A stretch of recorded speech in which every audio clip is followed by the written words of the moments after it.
and welcome to the Whole Woman Rated R podcast. I am your hostess, Shamika Shaw, and this is episode 3 where we're going to dive in what it looks like being a neurodivergent mom and just kind of the things that we need to be mindful of as women in our journey if we are autistic and or ADHD, and the importance of understanding our hormones and the role that it plays in this journey as well. Well, today is April 2nd, 2025, and I just want to say happy Autism Day. I have mentioned before that I am a mom who is one that is neurodivergent myself. I actually was diagnosed with ADHD at the age of 38 after my older son was diagnosed at about a year prior to. And it is something that has definitely been an interesting journey to say the least. And I have found that I have had lots of changes actually since the birth of my last child, Josiah, who was 2 years old, who I had a few days before turning 40 years old. And just the different things, the ups and downs that have come and things that I've learned so much about autism and ADHD and just the intricacies that that entails. So let's go ahead and get started here today. And looking over an article, Dr. Patricia Quinn, who is the director of the National Center for Girls and Women with ADHD and the author of the book Understanding Women with ADHD, noted that the average age of diagnosis for women with ADHD who weren't diagnosed as children, interestingly enough, is 36 to 38 years old. And once again, as I mentioned, I actually was diagnosed at the age of 38 myself. Um, this was something that was, I would say, was a bit of a surprise, but not a surprise at all. I know that growing up, whenever I heard ADHD, or I think sometimes in general, when we think about ADHD, a lot of times we think about like a little boy that can't sit still or bouncing off the walls, in particular, and not understanding that it can present very differently in young girls and women, and a lot of times is overlooked. Um, but as I started getting older, once again, I actually saw some things in my son when he was younger and was in preschool. Some of the things that he was doing led me to think that he had ADHD. But at the time, we weren't able to get a diagnosis because they didn't want to diagnose at an early age. But as I started educating myself and looking at some of the symptoms and things that I had struggled with over the years, I really felt this impression to go ahead and get myself diagnosed as well afterwards. And I ended up being diagnosed. And some of the things that, as for myself personally, that I noticed was time perception was the biggest one. I was one of those kids in school, mind you, I was tested gifted as a kid. Um, but I often found that I would wait to the very last minute to do assignments, especially very large assignments, papers and projects and things. And I would always say that I worked really well under pressure, not understanding that that was a part of my ADHD. And so that was something, and that I often struggled with organization. My dad would tease me a lot when I was younger and said that I needed to make enough money to hire a maid because that was something that I just, like I said, just struggled with, was wanting to be organized, or being organized, not necessarily not wanting to, but just actually staying neat and organized was a struggle for me. And that's something that, I feel like even need to be mindful of when we're thinking about that, or even like our roles as women, because as a woman, a lot of times, or a young girl, we are looked at and supposed to be ones that are looked at as very like neat and tidy. Um, and this sense of like cleanliness and organized. And if that were not the case, then it was kind of like this demerit or this negative thing. If you were a woman and you didn't exhibit these qualities and traits, not understanding that those that are diagnosed or those who have ADHD may have some struggle in those areas, but it doesn't mean that that she is less than a woman because of those difficulties that she may have with organizational skills. And so, as we think about this, so what is really this correlation? And actually, before I jump into that correlation, I also mentioned that after the birth of my last child, Josiah, I will say that I actually felt like I hit a brick wall. He was my third child, my fourth pregnancy, and third birth. And I was actually in the middle of obtaining my master's in clinical mental health counseling. Which I plan on continuing. But even in that, recognizing that sometimes we have to take a pause in life as things present themselves so that we can continue to move forward in life. It doesn't mean that just because we have to take a pause or there may have be some detours along the way, that doesn't mean that that's the end all of our story. Um, and so I noticed that after I had him, I had struggled in some things. Just, we talk about placenta brain, or just, some emotional ups and downs and things after we have our babies because of hormonal fluctuations, but not realizing just how amplified those things would be because of my ADHD. And I actually suspect since my birth of him, autism as well. But that's something that I am looking into and researching as far as assessments for myself and actually for him as well, because I do suspect that he is autistic himself. I would say that, I have been a nurse now for 15 years. I've been an OB for the last about 12 years. And I noticed that there would be times where I would find in these moments where I normally would thrive, where I would find myself getting flustered.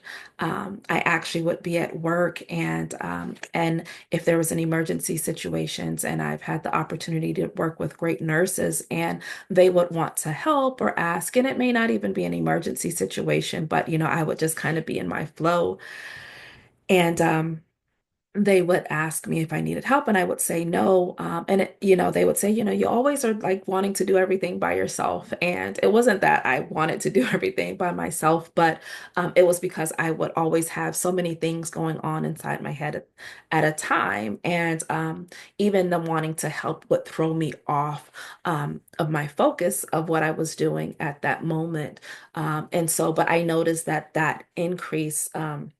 A lot more after the birth of my son. And it was very frustrating for me, in all honesty and transparency, because, you know, as a person who thrived in these areas, when you aren't able to kind of perform or do those things that you once were able to do with ease, it can be a very frustrating place, especially if you don't know what exactly is going on. Um, so it's important for us to be mindful of that, be mindful of ourselves. If we find that we are struggling in areas with focus, with extremes in our emotional well-being, if we are having a lot more anxiety or anxiety in general, because that's not something that we should be having to deal with, but those things do come up. And so I can tell you that I did deal with a lot more anxiety after even the birth of him. I teach childbirth classes in the hospital and out of the hospital. And I often, when we talk about perinatal mood and anxiety disorders, I would often tell them, you would think that I didn't have two children that made it to teenage years because of how much anxiety I had dealt with the little one. And I'm still honestly working through and being willing to reach out for help in those areas. But now, once again, as we are learning and growing together, now understanding that because of the neurodivergence, the ADHD, and possible autism, that those things have contributed, and with the difference in hormone levels and shifts that have happened, because of being in this, postpartum period. He is two, and we think about that time frame after we have a child. Sometimes it's just this short period of time of a few weeks or after a baby is born, but it truly takes a lot longer for a woman to get back to where she feels like herself, and then that doesn't always happen. I actually am still breastfeeding Josiah now at 2 years and 3 months old. And so with breastfeeding, there is a drop in our levels of estrogen during that time as well. And so we're going to just talk about here a little bit of the connection between our hormones and during these time frames and the significance of what happens to us as women who have ADHD and or autism. And happens. So our estrogen levels are ones that actually help to affect our levels of dopamine and neurotransmitters in our bodies. And those levels, in particular, dopamine, is one that is significant to those who are diagnosed with ADHD. And so when you have these shifts and these drops in our estrogen levels, it will cause a drop in the dopamine levels, which can exacerbate some of those things and symptoms that women may deal with. And so this can begin very early on with shifts as well. So we know that hormonal changes during puberty, there is usually a higher shift in our estrogen and progesterone levels um, during our time of puberty. And so for young ladies who are known and diagnosed with ADHD and who may be taking medications, this can cause their medications to be less effective during those times. And so being able to speak with the provider for your child, if she has noticed that her medications aren't working quite as effectively, during the time when she begins to have her period and go through puberty as well. And these shifts can change, like I said, from month to month. Also, we know that there is hormonal shifts that happen during pregnancy as well. And so usually there is an uptick and a rise in our estrogen levels during pregnancy. So some women actually may find that they feel better during the time of pregnancy. But then what happens is um, also our placenta creates this wonderful organ that's created in pregnancy, also is going to be creating some hormones as well, and estrogen as well, and directing our other organs to increase those levels of hormones. And so that's going to shift significantly.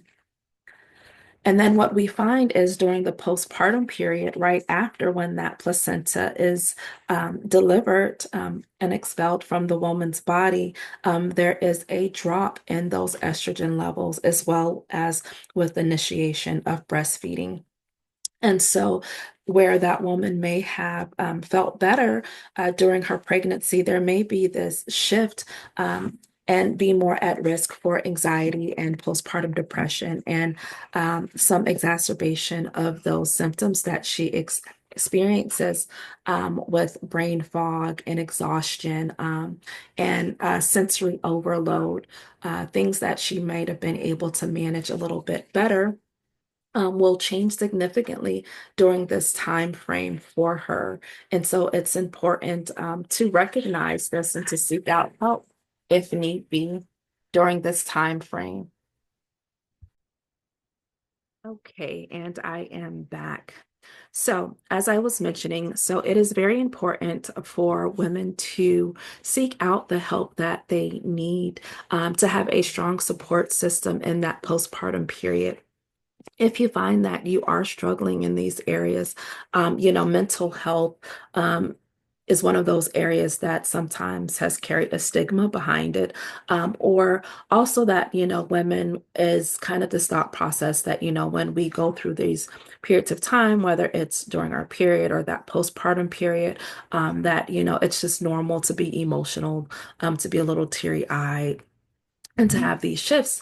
And while there is some truth to that, in a sense, because we are experiencing these hormonal shifts during this time frame, it's important to note that it's not okay for us to suffer during this time frame, and it's okay to seek help and to be mindful and to understand once again how our bodies are working together and how integrated we are. That is a part of us seeking out and walking in that wholeness that we were originally designed for um, as individuals and as women when we are or in this life.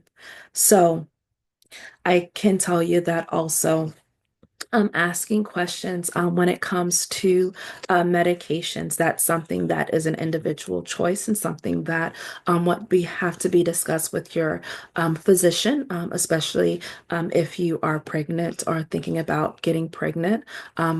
Or breastfeeding as well. But just know that there are options out there and available for you, and to seek out the support, be a part of community as well during this time. You know that you are not alone if you are suffering with these things, but that there is truly help available. And so I just wanted to leave that with you here today. And I look forward to us diving more into this topic.